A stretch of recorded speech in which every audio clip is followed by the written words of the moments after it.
অসম্ভব সুন্দর হয়েছে বিরিয়ানিটা দেখতে। আয়ন বাবাকে গোসল করিয়ে নিয়েছি, তারপর কিচেনটাকেও ক্লিন করে নিয়েছি।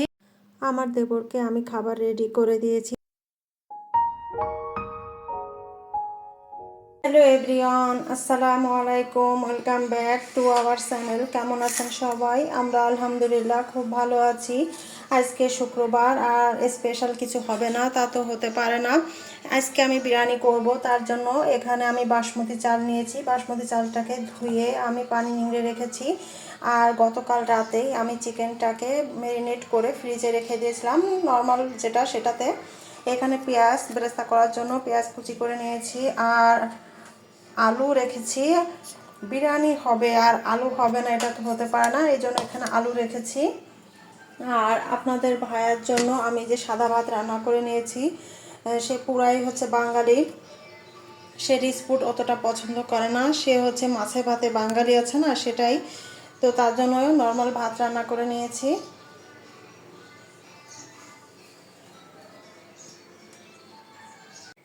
আমি রাইস কুকারে আজকে সিদ্ধ করে নিচ্ছি, মানে বয়েল করে নিচ্ছি। তো এখানে আমি পরিমাণ মতো লবণ এবং তেল দিয়ে দিয়েছি।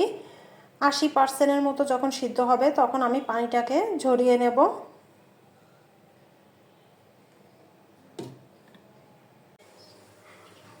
এই যে দেখতে পাচ্ছেন, আমি কিন্তু রাইসটাকে বয়েল করে একটা ঝুড়িতে পানিটা ঝরিয়ে নিয়েছি।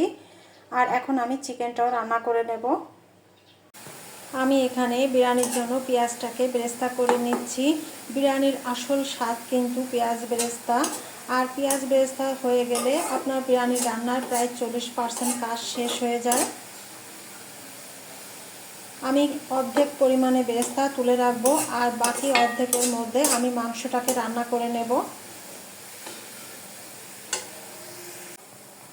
মাংসটাকে অ্যাড করে দিচ্ছি।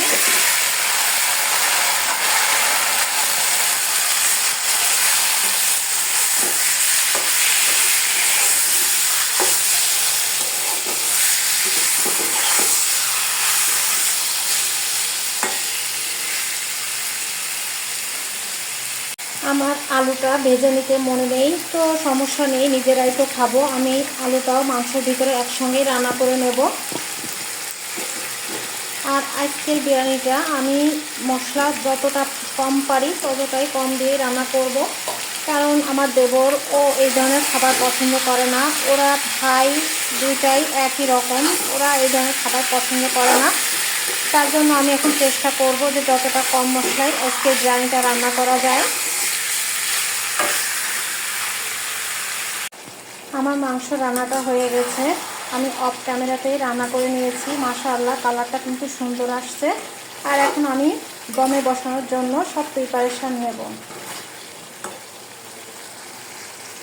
আমি বিরিয়ানিটা রাইস কুকারে দমে বসাবো, তো আমি নিচে আগে ঘিটা একটু ম্যাসেজ করে দিছি, তারপর আমি ভাত দিয়ে দিয়েছি কিছু, তারপর পেঁয়াজ বেরেস্তা দিয়ে দিয়েছি, আর হালকা করে একটু বিরিয়ানি মশলা দিয়ে দিয়েছি। এখন আমি মাংসটা অ্যাড করে দেবো।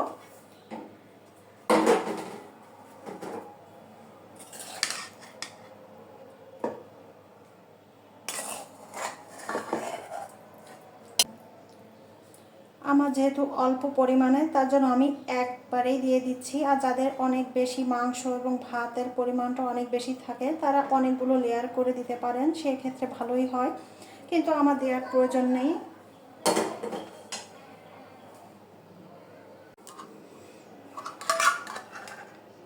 সব শেষে এখন আমি ঘি দিয়ে দিচ্ছি।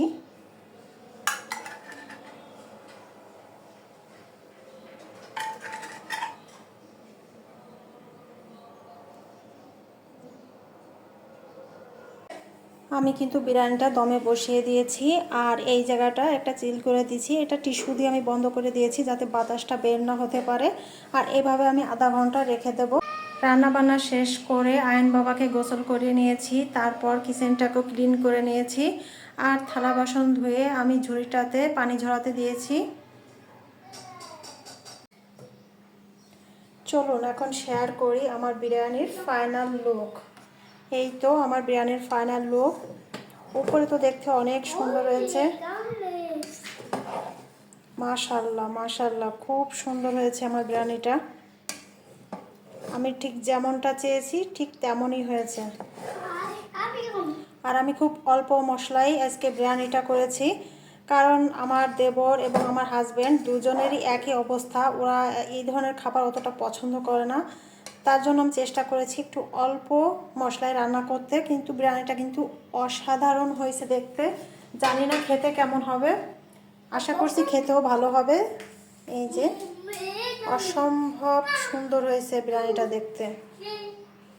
আমার দেবরকে আমি খাবার রেডি করে দিয়েছি, আর এরকম ভিডিও আরও পেতে সাবস্ক্রাইব করে আমার পাশে থাকতে হবে।